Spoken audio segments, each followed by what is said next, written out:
Okay, I think we are live. So hi everyone and welcome to my channel. For those new here, my name is Nikki and I've posted quite a range of videos here on YouTube over time to do with books, music, and all sorts of things I love, films and TV. And the series I'm working on at the moment is a once a month live stream in which I talk about my language learning because, sorry, I've just noticed I've got this huge standing up hair, sorry, it was distracting me. Yes, so my language learning, because I study several foreign languages. Some of them, as you have already heard in previous streams, I started at high school. The compulsory or optional languages that I took there. And then there's been other languages that I've gone on to do through self-study over the years, just because I love learning languages. I'm interested in different languages, different cultures. And so, yeah, I've just ended up at the moment, I've got 8 on the go, potentially starting a 9th. I've been umming and ahhing about the 9th for quite a while, and I'll probably talk about it a bit more in a future stream a little bit later in the year when I talk about languages I've dabbled in. And this one that I'm thinking about studying, I actually have an extended family member from that country. So the opportunity is there, the chance is there for me to actually have someone to practice with, which is different from many of my languages, as you'll have heard me speaking about previously. So, and it probably is quite a useful one to do. And I had been putting it off because I've got so many on the go at the moment, but I figure I don't have to take it too seriously. I can just do a little bit here and there. I can practice with her when I see her a bit, and I won't kind of throw too much time into it compared to some of the others, but I might just start to try and pick it up a little bit here and there. But anyway, that's not what we're here to talk about today. Today we're here to talk about my Japanese learning. So let me put up a quick banner just to show what we're talking about today. So yes, we're doing my journey with Japanese, which I should have got this banner ready first, sorry. I'm a bit haphazard today because I was planning to do this stream originally around Tuesday or Wednesday, but I was having a good hair day. And today, on top of that, today's a little bit all over the place for me. So I thought I've got editing work in and things like that I've got to go on with. And I thought rather than interrupt tomorrow or Tuesday or Wednesday, sorry, with one of these streams, I should do it today while my day is all bitty anyway. But because of that, I'm kind of on the fly a little bit with it. So please bear with me. So moving on, let's get into the nitty gritty now. So how I got started with Japanese. I began Japanese in August 2019 in terms of learning the language. And for me, I'd started to watch anime and read some manga probably around the 2018 period. Previously, I'd not really tried watching any, reading any. I'd not really gotten into it. I'd seen a few episodes of Vampire Night that were showing on TV here, just where I happened to have been flicking through channels and caught some. And I hadn't minded that. And I think it was actually that started me off because I had been watching odd episodes and it was kind of annoying me. I kind of felt I wanted to see the whole thing. So I went and found it to watch, and I watched it from start to finish and I enjoyed it. And then I decided to read the manga, so I bought that, and that led me on to then watch some more. And I think the next one I picked up was actually Death Note, and I think I'd watched the YouTube film at that point, which, as most of people will know if they're a fan, is the worst version of Death Note. But even though it was the worst version, it was the only one I knew at that time, and I enjoyed it and decided to find the original material, which led me then to the manga and anime of Death Note. And from there, I just kept on watching, and I got really into both manga and anime, and started reading some more, watching some more, started to become interested in the Japanese language from that, which then led me on to decide to start Japanese. So very first off, I did start it on Duolingo. So I've been doing Japanese on Duolingo. That started in August 2019. I thought that was a good way as a free program just to be able to dip my toe in and see how I felt about it before I invested a lot of money in books and the like. So, and I still I still use Duolingo. I'm not doing so much Japanese now because I finished the entire Duolingo course for Japanese. But I'm doing some other languages just for practice and bits on Duolingo. So a lot of people say Duolingo is not great for Asian languages, and I would say it's not in some respects. However, if like me, you were just looking just to give it a try, see what a language is like, then I think it's really good. And I did pick up some stuff from there. I wouldn't be able to say I learned any Japanese, like any major way, just through Duolingo, because I started to supplement it with books and other materials. But it's not too bad if you just want to give it a start, see how you feel before you invest a lot of time and money in other resources. Memrise 2 I'm using for Japanese, just for kanji, just for doing kanji flashcards. I found some on there that have the official like 2,100 and whatever it is set. In fact, I can tell you 2,136, the official kanji. So I'm working through those. And that's just something I can do on a regular basis, just to review a few, try and get them in my mind, gradually learn more. But then I started buying books at that point. So one of the first books I got actually is here. There we go. Basic Japanese Grammar. This is a Tuttle publication, and you'll find quite a lot of the books I'm showing you are from Tuttle, because they do have a pretty decent Asian language learning set of books and resources. Basic Japanese I really like. But you can see I sort of added my own notes along the way as well. It's a really good beginner book, I think. It's just very basic grammar, just the present tense, past tense, just kind of easing you in. It's really easy to navigate the book and find what you need to check.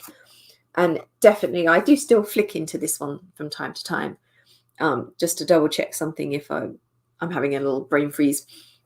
And it is a really nice starter book, not too big, as you can see, so not too intimidating, not too expensive. So definitely, I found that really useful when I was starting. Excuse me, I got a bit of a catch in my throat this morning. Shortly after that, I then invested in this one, The Essential Japanese Grammar. Again, it's a Tuttle publication. This one goes into a little more detail, breaks down various different grammar points, and it does so in alphabetical order by the grammar point as written in Romaji. Now, this is good if you know the grammar point you want. So if you just want to think to myself, oh, how do I say because? It's not a great book for that, because of the way it's ordered. But if you come across, say, oh, no day, what does that mean? Then you can look it up in here. So I think the structure's perhaps interesting. I would have liked to have seen them include an index at least that will guide you to the different grammar points as they are in English. But if you're just looking up a grammar point you've seen in Japanese and you want to know what it is, how to use it, it's really good. I did also buy the Routledge. You know, you've heard me talking about the Routledge ones in the past. And they have a comprehensible Japanese grammar. It's about this thick. And I did buy that, but to be honest, I haven't looked at it much yet. It's not because it's a bad book. I'm just not at the stage where I need that high level yet, but I figured I'd get it ready for the future. So that was pretty much how I started off. Oh, I should show you this one too that I got around the same time as the other one. So this is the Japanese Kanji and Kana book. Again, as you can see, it's a Tuttle publication. And it is a pretty nice book that breaks down the kanji, tells you the onankun readings, gives you a few example words. As I said, I'm using Memrise more for learning them, practicing them, but this is also a nice book. It just gives you a few examples of the handwritten versus the computer font and things like that. So I do look at that one a bit as well. So, and I keep trying to move on to the next point, but then I keep seeing something else I bought. I also had got this one again, Tuttle, 600 Basic Japanese Verbs, which is essentially just verb tables for 600 verbs. I always do like to get a verb table book when I'm learning a language, just because it's always a good, quick, easy reference if you're just trying to write something and you go, oh, how does that conjugate again? And you can just very quickly look it up in there. So that was kind of my starting off point. So I was working through the Duolingo course, then I bought myself these books. And at that point, I started also to look online a bit, and initially on YouTube quite a lot. I have to say that out of all the languages I've been learning, Japanese and also Korean, which I'll talk about next month, are the ones that I've had such ease and such success finding good resources, both the paid resources like the books I've mentioned and some more books I'll mention shortly, but also in terms of free resources available. So both those languages are really easy if you want to start off as a beginner. You don't want to invest any money till you see how you get on with the language. There's so much free content that you can acquire online for these languages that they are really good ones. If you're just that, I want to learn a language, I don't know which one, but I want lots of free resources and information available, Japanese and Korean are definitely would be high on my list for that. So I started off on YouTube predominantly with one YouTuber, which is Japanese Ammo with Misa. And I went back to the beginning of when she started posting videos, and she's been going for a few years, and I basically worked through and watched every single one of her videos. Her grammar explanations are really clear, loads of examples. She spends ages editing the videos with different color-coded subtitles in Japanese, English, and Romaji. And then she does some sort of a mix of different levels, I guess, but she has a lot for beginners. So I definitely can recommend that. Then I found, just probably in the last year or so, some new YouTubers have come out who I also like. Miku, Real Japanese. Again, like Misa, she does grammar videos. But lately she's also started doing some really great just comprehension speaking videos. And she'll travel around different towns in Japan and talk about what she's doing, where she's going, what she's seeing. And also she'll find kanji and go, oh, look at the kanji on this sign. Do you know what this means? And she'll pick out the kind of kanji you see in real life as you're walking around Japan that you might want to be able to read and understand. So I do enjoy her videos as well. And also he's a YouTuber and he does podcasts. So you can listen to the podcasts the way you would normally just as a podcast stream, or you can watch them on YouTube. And on YouTube, he puts a mix up of just, no visual, just the podcast sound.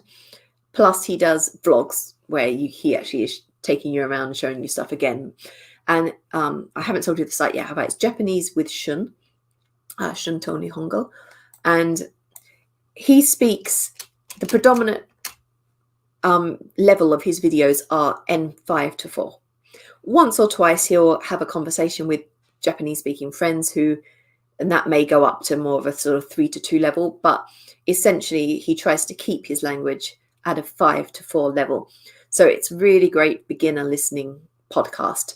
And I mean, I've been studying, as I said, since 2019. And I find I can understand 95% of what he says. There's always the odd word or two I haven't come across before, but I can get the gist of his conversations throughout all his podcasts. Another newbie on the scene on YouTube is Comprehensible Japanese. This is a lovely lady, and she draws pictures as she speaks, illustrating what she's talking about. So again, it's a really great beginner level podcast.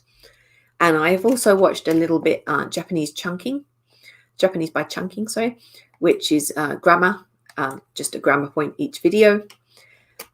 And once you get a bit more advanced, Dogen does a lot on pitch accent on YouTube as well. So this is kind of how I started off.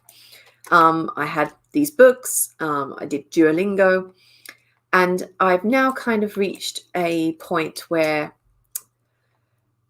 I'm trying to diversify my studies a bit, I guess. I mean, as with so many of my languages, I don't have someone I know in real life that I can practice with. I've been trying to find a few pen pals and sort of online messaging pals, but I've found that I've been having this experience a bit lately that on some of these sites, let me just I'll change the banner because we're going to talk about more continuing studies now.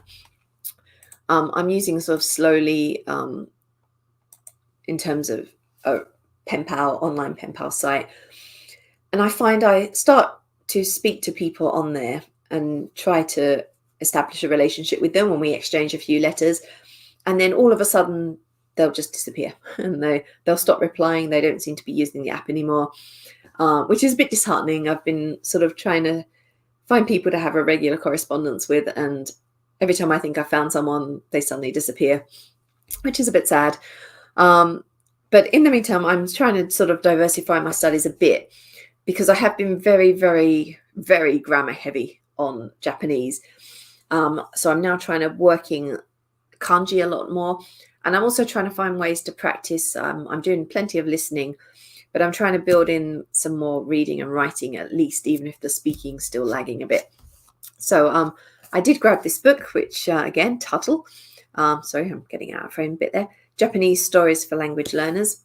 So bilingual stories in Japanese and English. And these are quite good. They're a sort of slight, I'd say they're at kind of an intermediate level. So they're just slightly hard for me at the moment, which is probably good. It's probably the right level to be at. And they come with audio as well, so you can listen to the Japanese being read. So that's something that I'm slowly working through. I also am using, so for podcasts, I'm trying to do a little bit more slightly higher level listening now that I feel pretty comfortable with the beginner stuff. So the ones I'm working on at the moment are Sakura Tips, Nihongo con Teppei, and Nihongo Switch. And I'm trying to listen to a bit of some of those each week. I'm still doing some grammar study. And obviously, if the YouTubers I follow put out videos, I'm watching those. I'm just going to get rid of that. It's getting a bit annoying, isn't it? There we go. Then I'll watch those. But now I'm trying to really concentrate my studies a bit more because I don't really know what level I'm at because of the way I've learned. So I did buy the full set of these books the other day. So this is Shin Nihongo, 500 questions. And I got the ones all the way through up to N1 for JLPT. So at the moment, I've been working on the N5 to 4 one.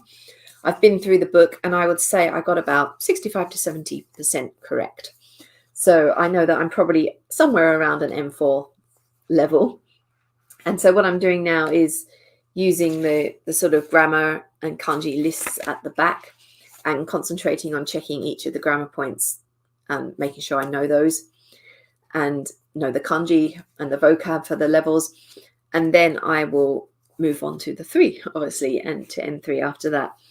But they're quite a nice collection of books, I think. And I'm pleased I invested in them because it gives me a little bit of structure to my studies, which I didn't have up till now. Likewise, I am also doing some stuff on Kanshudo, the website, which I just have a free account. So there are some limits to what I can do on there. But it's a little bit sort of gamified, but it tests different aspects, grammar, kanji, vocab, and the like. So I do try and do a little bit on there each week as well. And you move up levels as you progress. So you kind of feel that you're accomplishing something as well when you use that one. And then other sites I've dipped into a bit, I guess, are Tofugo, JLPT Sensei, which I'm using a bit in link with these books to just check my ability at working through each level. And also the Japan shop I've started to look at a bit lately. And they also release reading material. So I have bought from them a couple of packages of some of their beginner reading material, which is a little bit easier than this book, I'd say. So I'm kind of doing a little bit of both of those. The final thing I probably want to majorly mention is dictionaries, which I haven't really covered yet. So when I first started learning, I bought myself 2 dictionaries. So I got myself this one first, which is the Random House Japanese English Dictionary. Now, this is a dictionary where you can search by romaji. So this is helpful when I hear a Japanese word, but I don't necessarily know how it's written because I haven't seen the kanji, I've only heard it. And I'm able to look it up based on my hearing of the romaji. And then it does show you then the kanji in the dictionary as well. So that is useful when you just haven't seen the word written, you don't know how to write it. I also bought I think it was called the Compact Nelson Kanji Dictionary, but I found it a real struggle. And when I was trying to look up kanji, if I'd printed something off from the internet I wanted to try to read, or if I had received a letter from or an email from someone and I didn't recognize some kanji and needed to look them up, I'd go to this dictionary, and I can't always tell what the radical is. As the kanji get more difficult, or more complex perhaps is the better word, in terms of stroke numbers and things, I can't always find the radical. And because the radical can be in so many different places, there were times when I'd spend half an hour searching through that dictionary and still couldn't find the kanji to find out what it meant. If it was an email, it was fine because I could just copy and paste it and plug it in Google Translate if I got really stuck. But if it was handwritten, then, or something I'd printed off and didn't have the original online text anymore, then that didn't work. And it was so frustrating. And then I saw mentioned online another dictionary, which is this one, the Kodansha Kanji Learners Dictionary. And I waited a couple of months because a new edition was coming out. So I decided to wait and get the latest edition. And this dictionary, honestly, is a godsend. The way you look up the kanji doesn't rely on radicals at all. It just relies on the style of the kanji. So is it something that has bits top, bottom, or left, right? And then you just count the strokes. And I can find a kanji in here within 5 minutes, 10 minutes max if I make a mistake on the stroke order, compared to searching for half an hour and still not finding it in the other one. And it does say you get quicker. The more you use this, the more you get used to the method of looking up, and it should get quicker as well because I've only used it a couple of times so far. But really good explanations in here. It's a really nicely presented dictionary. And as I said, just in terms of searching kanji, this is so much faster than the one I had before. It was a bit of an investment. This cost me $70 odd, Australian dollars. So it wasn't cheap, but I think it's really, already I think it's worth it, even though I haven't used it much yet. So definitely, if you're looking for a kanji dictionary, and I was going to recommend you just one, this one may be more expensive, but from my personal experience, and I'm not sort of officially advertising any of these products, but this is just what I personally have found, that this thing is awesome. So I guess just to wrap things up, I've talked about the resources I've been using so far, how I started out. And as I said, in terms of continuing studies, I'm trying to get a little bit more organized, I guess, with my studies. Whereas before, after going through Duolingo, I was just watching stuff on YouTube, making notes in notebooks, and it was all really random. I am aiming now to start working through roughly. I'm not looking to take the JLPT, but I'm using that as a guide to work through the levels to see where I'm at. And I'm trying to, hopefully in this second part of this year, I've been doing a fair bit of listening, but I want to build up my reading and writing for the rest of this year, moving through sort of July to December. And then I'll start thinking more seriously about speaking as well. And I do I speak to myself a lot in Japanese. I will call things to my husband, like I want a cup of tea, I often say to him in Japanese, and although he doesn't speak Japanese, he knows what that means now. So it's not that I'm doing none, and I am singing in Japanese actually, because I'm a huge musical theatre fan, as many of you will know from previous videos. And I got into Japanese musicals initially through the Black Butler and Death Note musicals, which if you haven't seen them, check them on YouTube. They're awesome. They're actually really really decent musicals, and Death Note in particular is brilliant, works brilliantly as a musical. And the Black Butler, there's been 6 Black Butler musicals, or 8 if you count the fact 2 of them had double runnings. But I think numbers 2 and 5, so The Most Beautiful Death in the World and Tango and Campagna, are probably my favourite too, if you're looking them up. And from there, I started listening as well to some other musicals in Japanese versions. So like the Japanese Les Mis, the Japanese Elizabeth. So I do like to listen to those, and where I've been able to find lyrics, I like to sing along. I have to say, for lyrics, I do still rely on Romaji a lot, because just of how quickly I have to read them in order to sing along.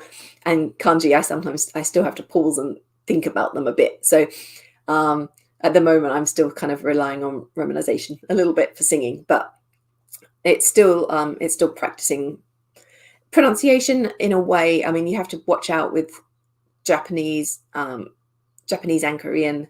In songs, they do tend to tweak pronunciation to fit what they need it to fit in the song a bit, particularly, and also things like grammar and word order. Japanese in particular songs play around with that in a way you can't in spoken language and written language normally. But as long as you're aware of that, it's not a problem. So I am doing that, but I do need to start trying to perhaps look at italki or some ways to practice speaking Japanese a bit more. But I'm working, as I said, first on improving the reading and writing a little. The listening's going okay already, and then I'll add in the speaking. So yeah, I'm enjoying Japanese. I find the grammar reasonably okay. Once you get used to how it works, it's not too difficult. As with anything, it's just a matter of memorization, and the fact that it doesn't change depending on the person, that once you've learned that form, that's the form, then that's nice and easy in that way. It's not like Icelandic or Czech with a million different declensions and conjugations. I find it fairly, logical, the way the grammar works and the way sentences are formed. One of the biggest holdups for me in reading and writing still is the kanji, and I am working on them. I recognize probably about 600 now. About 300 to 400 of those, I'd say I could pronounce if I saw them and had to read them out. But in terms of writing them, I'm probably still only maybe at 150, 200, where I could write them absolutely from memory. Maybe even that's overestimating, probably 100 to 150. The more basic ones, obviously, I can do, but I kind of need to see the others still to be able to write them, even though I'd recognize them when I saw them written, if that makes sense. So I think for kanji, although I still need to work on memorizing more and learning more, I also now need to get a bit more serious about writing them a lot, just to get that muscle memory of writing them. So I don't stumble every time I have to write them with no visual reference. So I think that's probably about all I need to say for today on Japanese. So I've covered quite a few resources and things I use. As I said, I mean, there's so much out there for Japanese resources, both paid and free. There's a ton of free stuff for Japanese online. So it's a really easy one to pick up as a beginner if you haven't got the money to invest. And you can still do quite a lot just with what's free, freely available on the internet. Next week, we're going to talk about Korean. So again, that's another one with plenty of resources, so I'm sure I'll have plenty to share with you. But in terms of Japanese, yeah, I'm still enjoying it. I'm still liking it. Because I started Korean as well, I've had to split my time. So I've not progressed as much as I would have liked to in some ways by this point, but I'm still happy with how I'm getting on with it in terms of the time I'm able to spend on it. So, and I learn languages for fun. It's just something I do because I enjoy it. It's a hobby. I'm not learning for work or anything like that. So it doesn't matter if my progress is slow, as long as I'm still enjoying doing the languages. That's what the main thing is for me. And yes, eventually I'd like to be able to watch Japanese movies or read some Japanese books without in the original language without needing subtitles or translations. But if it takes 5 years, it takes 5 years. If it takes 10 years, it takes 10 years. There is no set date. So I'm just taking my time, enjoying it, doing things that I'm enjoying with it, and not sort of forcing myself to feel pressured in any way. So I'm going to close there because we have been talking for half an hour, and that's probably long enough, I think, for this stream. So I will be back, as I said, middle of June to talk to you about Korean, and I hope you'll join me then. Bye for now, everyone.